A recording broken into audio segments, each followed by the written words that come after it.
County.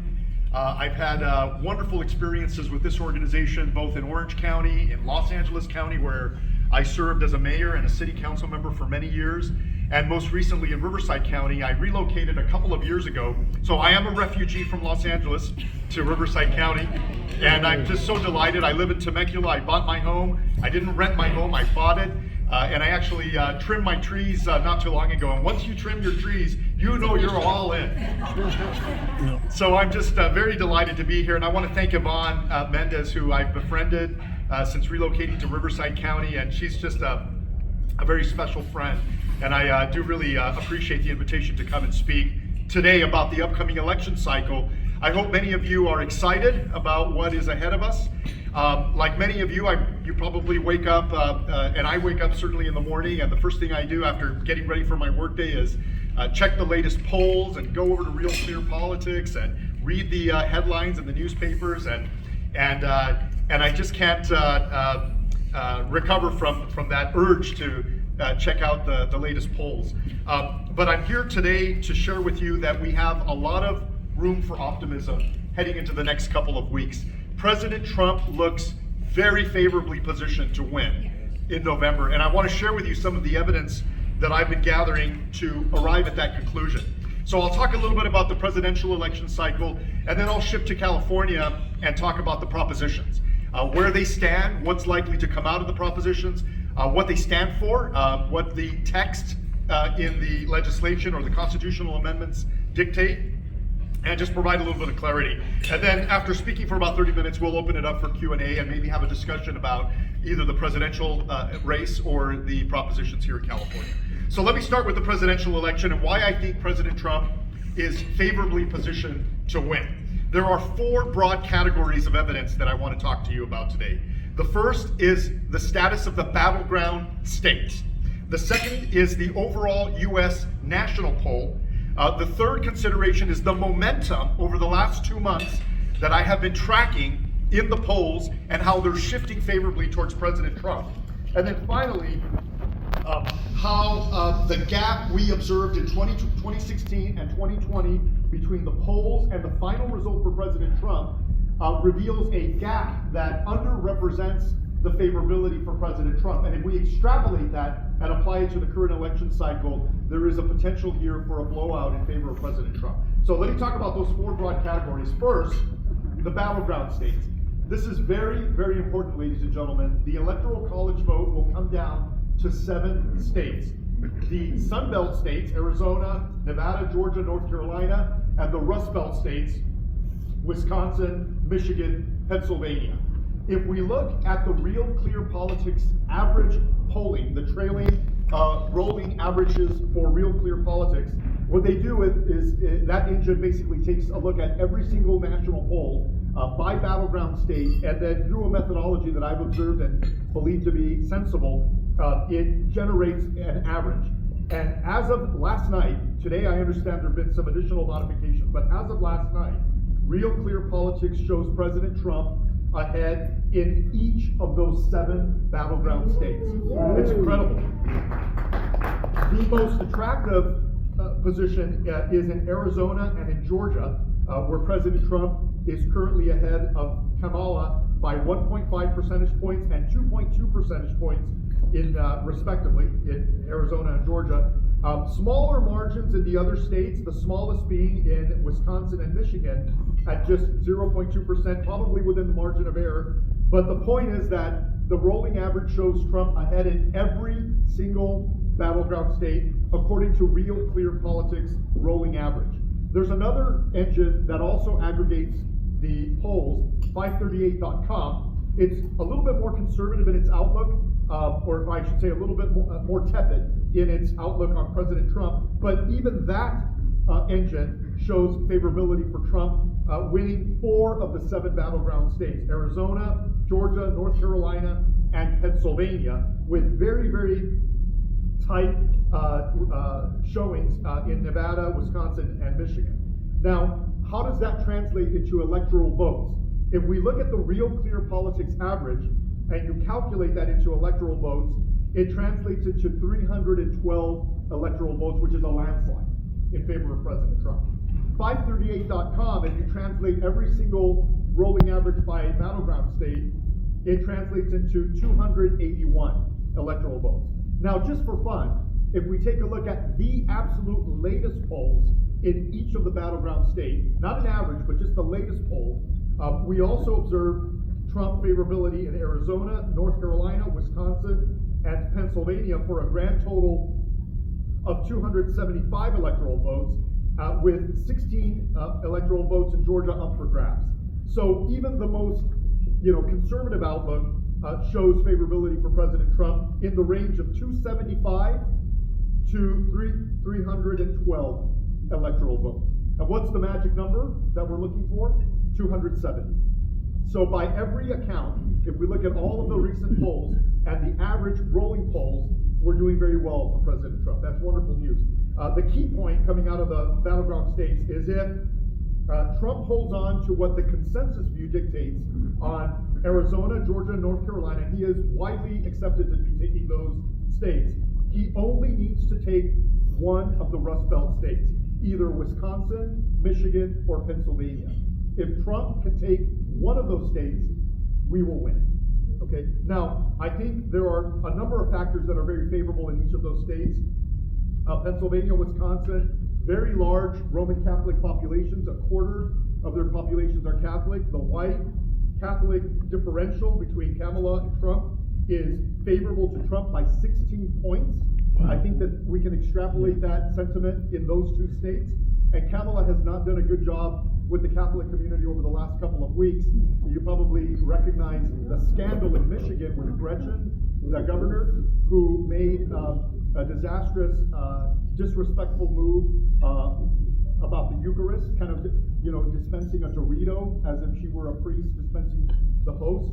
And that offended a lot of Catholics in Michigan. Most recently, Kamala also refused to join the Al Smith dinner in New York, Catholic Charities fundraiser that every single presidential candidate has attended for 50 years.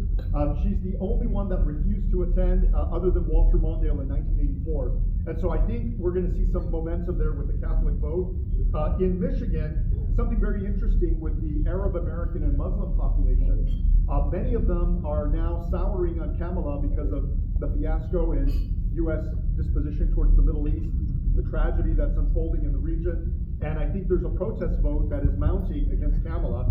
There's also an element of the Arab American and Muslim population that actually believes that leadership under President Trump would be more favorable for the region in terms of bringing the tragedy down to conclusion, accelerating the final outcome of that war. And so I think that's a factor that will play very favorably in Michigan. Now let me talk about the other broad consideration, which is the national poll. Now the national poll I don't ascribe as much credibility as compared to the individual battleground states, but it's important in this respect, that it is widely observed that in the national poll, Kamala Harris needs to be at least 4 percentage points ahead of Trump to translate into an electoral college victory. And right now, the latest poll, Wall Street Journal actually has Trump ahead of Kamala by 3 percentage points. The Real Clear Politics average has Harris ahead by 0.3%, and the 538.com average has her ahead by 1.7 percentage points. So she's under 2%, and in the case of the recent Wall Street Journal poll, President Trump is ahead in the national poll, but she is far below 4 percentage points, which is the gap that she needs to translate into an electoral college victory. Now let's talk about momentum.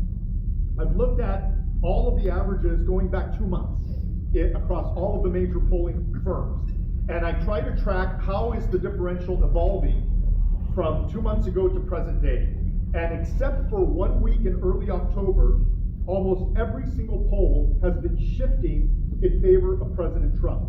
And if we extrapolate that momentum and apply it for the next week and a half, I expect that the polling averages nationally should converge on a Trump favorability under the Real Clear Politics poll by November 5th, and a very narrow lead for Harris under the 538.com average.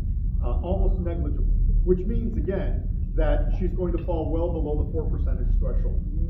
Final observation on the presidential election, and that's the difference between the poll and the final result that we observed in 2020. Let me share with you that nationally, if we look at the polling average as of October 20th in 2020 and the final result in the election, nationally, President Trump was underrepresented in the polls by 3.7 percentage points, in Pennsylvania by 4 percentage points, in Michigan by 4.8 percentage points, and in Wisconsin by 5.3 percentage points. In other words, the polls during 2020 at this time in that election cycle were underreporting the favorability for President Trump. So if we extrapolate that to the current election cycle, this has the potential for a blowout in favor of President Trump. So wonderful news. One last point I want to bring up about the presidential race is the support for President Trump among Hispanic and African American voters. It is something remarkable, ladies and gentlemen, that is happening. There was a poll just a couple of days ago among young Latino men. The support for President Trump is very close to 50%. Among young black men, the support is almost a quarter support for President Trump, which is a stark difference over the 10% support for President Trump just 4 years ago. So these are important changes demographically that are going to favor President Trump. So very excited, ladies and gentlemen, more excited than I was a few weeks ago. The trend is definitely on our side. So that's the presidential race. Okay, guys. Wonderful. Okay, so let me shift a little bit to California. Of course, we live in our own bubble here, and we have our own challenges. Not nearly as bullish on the propositions coming our way, but I wanted to share where they stand, what the latest polls suggest about each of the 10 California propositions. A few general comments at the outset. There are 5 propositions that were submitted by the California legislature, and those are easy to identify because they have the single-digit sequencing in their number. So propositions 2 through propositions 6 are all initiated by the California legislature. That probably makes it very easy for you to vote no on, right? Anything that comes out of the legislature is bad, right? In general. 2 of those 5 propositions submitted by the legislature are actually bonds, $10 billion bonds. Again, as a general rule, you should probably vote no on bonds. The other remaining 5 were initiated by public initiative process, the signature gathering, private citizens bringing the propositions to the ballot. So that's how it distributes. So let's start with the legislature initiated propositions, beginning with Proposition 2. This is the Public Education Facilities Bond Measure, $10 billion. What this one does is basically match 65% all local school bonds. So if a school bond raises $100 million, the state bond will match at $65 million. So just a factor of 65 is the additional increment for local bonds.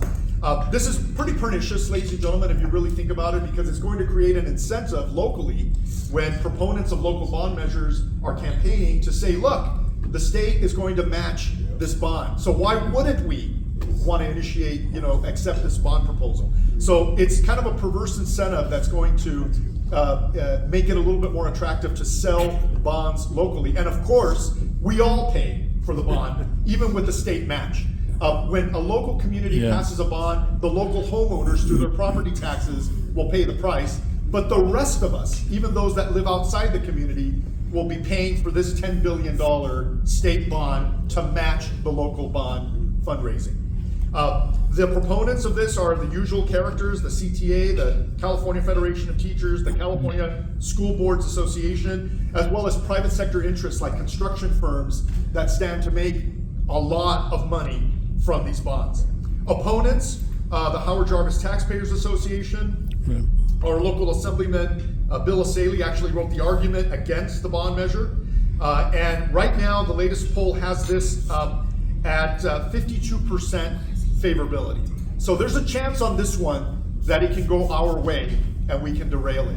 Very, very dangerous bond. Some of us came here from Temecula, Murrieta, and I do want to acknowledge the efforts locally in that community to derail a $200 million school bond measure in Murrieta. And I got to tell you, we looked at that bond very, very carefully, and there's a lot of lack of transparency The real sinister aspect to a lot of these bond measures is that the law requires them to put forward project lists and be very detailed in how the money's going to be spent.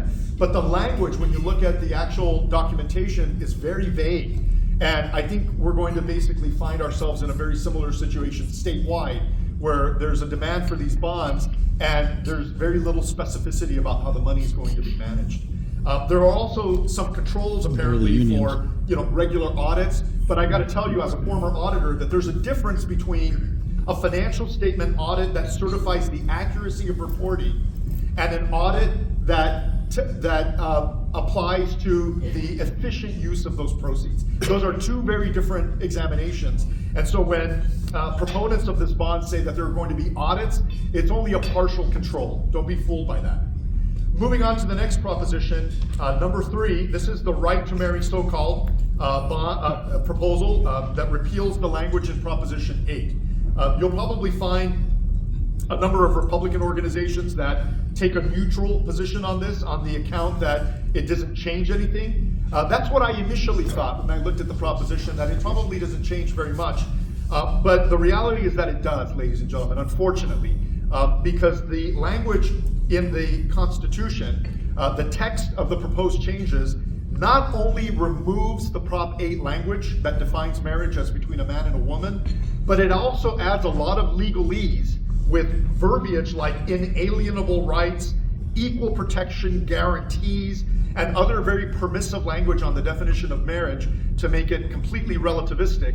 And the risk in practice going forward is that from a legal standpoint, this may very well encroach on religious freedom, religious objection. You could find scenarios where priests or pastors that refuse to participate in same-sex quote-unquote marriages might actually position themselves for lawsuits.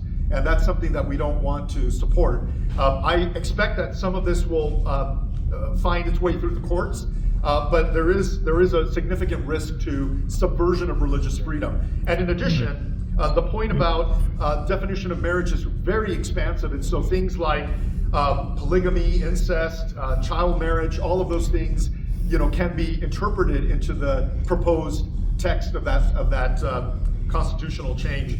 And the proponents don't tout that, but if you look at this from a legal perspective, there is a risk that it could be misinterpreted in the most unimaginable ways. Moving on, let's see how this one is doing. 67% is the Public Policy Institute recent poll on this one. It's the second most popular proposition on the ballot this year. So it stands a pretty good chance of moving forward. The next proposition, number 4, this is Parks, Environment, Energy, and Water Bond, a $10 billion bond. This one is actually trending a little more favorably than the school bond. This one is about 60% favorability. It's an infrastructure bond, and similar economic issues. A significant part of this will come as a cost to us by way of interest. About 80% of the 10 billion will come in the way of incremental interest. In other words, the 10 billion will cost us $18 billion over the life of the bond. That's a lot of money, ladies and gentlemen, to ask our children and our grandchildren to pay. There's a lack of accountability. I've read the text. You'll probably remember in 2014, Proposition 1 was passed to build water infrastructure. Right. We were promised dams, ladies and gentlemen, and 10 years later, not a single dam has been built coming out of Proposition 1. So do you really have a lot of faith that this $10 billion bond is going to come through on the water infrastructure that we need? I think we need to be very skeptical about that. It is very expensive. Proponents are a number of government groups like firefighter unions, Clean Water Action, environmental groups, and of course corporate interests that stand to make a lot of money from these projects. Opponents, the Howard Jarvis Taxpayers Association, which wrote the ballot argument, Senator Jones, Assemblyperson Patterson. However, $0 have been raised on the opposition side, so I think this one has a very good chance of passing. 60% is the latest poll. Proposition 5. This one is very dangerous, ladies and gentlemen. we have to really pray and do the best we can to derail this one. This lowers the supermajority requirement for bond measures to 55%. Now, you might recognize the 55% threshold when it comes to school bond measures. That was approved many years ago. But for city measures, infrastructure measures, we've always had a 2/3 threshold. And that has always tempered the inclination, the appetite of local municipalities for putting forward bond proposals. But by lowering it to 55%, we're going to see a lot of these things manifest throughout the state. And having been a former mayor and a former city council member, I can tell you that the appetite is going to be there to raise more money. The majority of budgets in cities, you may not know this, is actually restricted. Even at the federal government level, the majority, like 85% of the federal budget is restricted. You know, we are committed through contractual obligations and entitlements, et cetera, formulas from deviating, which means that only a small percentage of budgets in government have discretionary spending opportunity. And that means that most politicians are looking for more money. They want more money. I had to fight that impulse with colleagues of mine in Los Angeles County over many years, and I think it will manifest across the state, and we're going to see a lot of bond measures going forward. This one is trending at about 50%. So there's a chance that we can derail this one. 50%, according to the Public Policy Institute. Moving on to the next proposition, number 6. This is removing involuntary servitude as punishment for crime. The amendment here is to the California Constitution that talks about slavery and extends that to forced prison labor for prisoners and prohibits that. The proponents are the California Legislative Black Caucus, which initially introduced this as part of a reparations package on slavery. Curiously, it passed the California legislature unanimously. Not a single vote against this one, which is very curious. Proponents talk about, a shift towards rehabilitation, putting a carrot instead of forcing workers, maybe by providing positive incentives like, if you work, you're going to get more recreation time, etc.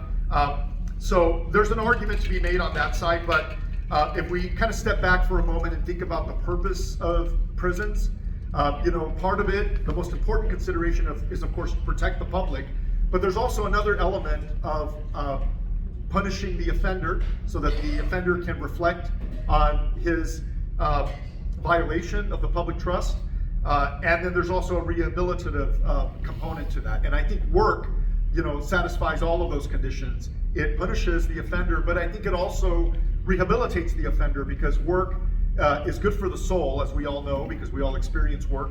But it's also good for life skills. It's good for teamwork. It's good for employment preparedness for a lot of these offenders who will come back into society. So I think it's dangerous to discourage work, and also I think this presents a slippery slope. All of a sudden we're going to find prisoners trying. If this passes, they're going to, of course, be subject to minimum wage laws, other worker protections. Maybe they're going to have the right to unionize. Maybe they're going to be classified as government workers, and they're going to be negotiating for pensions. I mean, you can see the slippery slope that could come out of this very, very quickly. I think that there are more favorable ways to resolve this outside of the proposition. For example, wardens and local administrations, could incent workers by providing positive reinforcement and credits, to participate in labor. And look, a lot of these institutions need support, right? They don't, food doesn't come from the sky.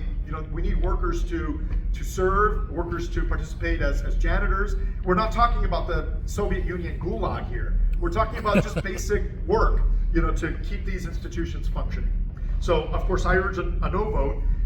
That is also the position of the Howard Jarvis Taxpayers Association. I think their concern is the budgetary or fiscal impact, which means that if employees or prisoners are required to receive minimum wage, it's going to cost more to operate these facilities. The next proposition 32 is an increase to the minimum wage. This one is targeting $18, which would make it the highest in the country. In fact, I think we're already the highest in the country, but it would even accelerate that or advance that even more. Of course, the fiscal impact we all know, basic economics, lower profits, higher prices for consumers. Although there is an estimate that there would be minimal impact on the number of jobs, according to one study that I read, but without a doubt, lower profits for companies and higher prices for consumers, without a doubt. So, start to get used to airport prices at, fast food establishments. Although the restaurant industry already, has been pegged with I think it's a $20 minimum wage. So those workers won't be directly impacted at the outset until later adjustments for inflation. Of course, business groups are against this: the California Chamber of Commerce, grocers, restaurateurs, and this one is trending about 54%. No, 54% no. So I think this one has a good shot at not passing. Okay, so minimum wage. The next Proposition 33 is rent control. This is repeal of something called the Costa-Hawkins Rental Housing Act. This was legislation back in 1995 that permitted rent control, but provided exceptions for new developments and new apartments after 1995, built after 1995. And so a lot of the rent control measures throughout California leave the newer developments untouched. And that has been a sour point for rent control proponents. And so this measure aims to remove the restrictions from Costa-Hawkins and allow for rent control on all properties. And that, of course, has pernicious consequences. It makes those properties that don't participate in the rent control significantly more expensive. And it, of course, discourages additional development and construction of housing. This has failed twice already. In 2018, a similar measure was on the ballot. It failed. In 2020, similar measure, it also failed. Interestingly, the same guy is behind this measure, a guy named Michael Weinstein, who is the chair of the AIDS Healthcare Foundation, and more about him in the next proposition. Right now, it's trending no at 54%. So I think there's a chance that this one will get derailed on this occasion. The reason why it did not appear on the 2022 election cycle is because the proponent negotiated with the governor of California and the Democratic Party to hold off on bringing it to the ballot. So now he's cashing in on the deal. There's a lot of backroom dealing, ladies and gentlemen, as you might surmise here. But he's coming back, and it looks like it's trending to fail. The next Proposition 34, this one restricts spending of prescription drug revenue by healthcare providers. This one is linked very closely to Proposition 33 because it is targeted specifically at Michael Weinstein, the chair of the AIDS Healthcare Foundation. It's carved so particular that it only applies to the AIDS Healthcare Foundation, and it basically restricts fundamentally its ability to engage in political activities with revenue coming out of the sale of prescription drugs. And so it's going to hamper his ability to be political. Of course, we would support that outcome because Mr. Weinstein is proposing legislation and initiatives that are not favorable for our state. But there's a problem with this one in that the California Supreme Court is open to hearing a challenge on this one. The concern is that the U.S. Constitution prohibits laws that target one individual or one entity.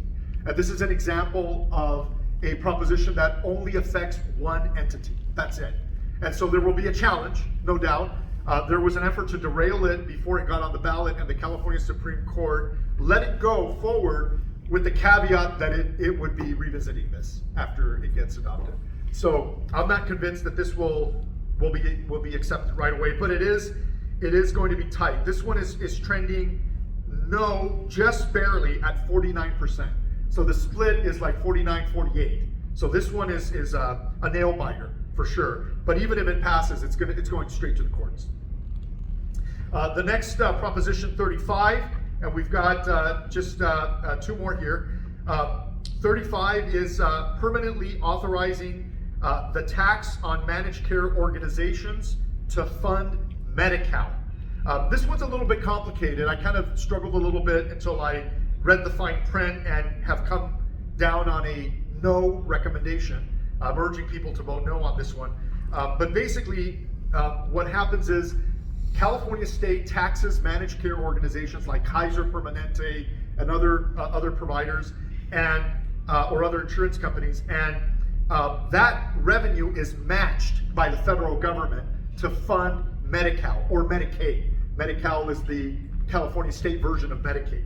And so that's kind of an incentive the federal government has to have states raise money. So the state of California raises money through the tax on managed care organizations, but instead of allocating those funds to Medi-Cal, the governor of California and his friends in the legislature basically raid it, and they use it to plug the hole in other parts of the state budget. And so naturally, there are concerns from people in the industry that money that's raised for Medi-Cal isn't really spent on Medi-Cal. So when I first understood the proposition, I was sympathetic to that. Why should the governor be raiding all of these earmarked tax revenue sources? And so that was my inclination at the outset. But then when you read the fine print, what I find is that the text is very meticulous and very particular in the way that those tax revenues are supposed to be allocated. And so they have carve-outs for ambulance services, carve-outs for education of government workers, carve-outs for specialization services in hospitals, even carve-outs for abortion and expansion of family planning. So once I started to read that, I knew there was a red flag. And so now I come down on the side of no, because I think that it is far too prescriptive and takes away any flexibility from properly and efficiently managing the Medi-Cal program. So I'm for averting any raiding of Medi-Cal funds. I don't think the governor should be using that to plug his other pet projects or the hole in the funding for other pet projects. But at the same time, I don't think the prescriptive approach to how those revenues should be spent is wise, because it impairs the ability that sometimes is necessary to efficiently allocate the resources. And moreover, I'm concerned about significant funding for abortion. Planned Parenthood is one of the supporters and participated in the argument in favor of this proposition. That should have been a red flag immediately. Yeah. So I urge a no vote on Proposition 35. The last one, Proposition 36, is the Drug and Theft Crime Penalties and Treatment Mandated Felonies Initiative. This one is actually trending the best of all. Latest poll has 73% approval on this one. So this will pass, and we can applaud on that one. This is common sense, and it basically reverses the changes from a few years back in 2014 under Proposition 47 that turned many felony crimes into misdemeanors, including theft and drug offenses. And so this kind of reverses that, and it's specific to theft and to drug offenses. So on the theft side, it reduces the $950 threshold, and so now if an offender is a repeat offender with basically 3 instances of theft at the higher levels, then any instance of theft would qualify as a felony, which makes sense. We're talking about repeat offenders, ladies and gentlemen. There are strict penalties for the smash and grab crimes that we've been observing throughout the state, enhanced penalties. It also affects penalties for hard drugs, fentanyl dealers. Those are facing more stern punishment, and it also provides judges with additional flexibility to offer mental health and drug rehabilitation to those offenders that are addicts of drugs. So I think that there are additional tools that this provides to judges. So on balance, this is very sensible. Supporters include large companies like Target, Walmart, 7-Eleven, as well as district attorneys, police unions, and police chiefs throughout the state. The opponents tend to be criminal justice reform activists who bring up good conceptual points but don't have any credible alternatives to this. I think people are sick and tired of crime. Of course, it's afflicting Los Angeles, by far, but even Riverside County is afflicted by that, and so I think this is favorable to our fellow residents. So overall, ladies and gentlemen, I think I think we're doing pretty good. Maybe a third of the propositions will very reliably go our way, and I'm excited about that. And then, of course, to circle back to the original point on President Trump, I think when we think about how important it is to get President Trump elected as it relates to the state of California, think about this. You know, the California legislature has a supermajority of Democrats, right? They control the judiciary in California, they control the legislature, and that's very regrettable. The only real check and balance on our state will come from the federal government through a strong conservative judiciary and a strong conservative administration. And so just purely from, check and balance on California, it is so important that we elect President Trump. Thank you, ladies and gentlemen, for having me today. Really Thank you, Jack. appreciate it. Nice. Questions for Jack? Anybody have questions?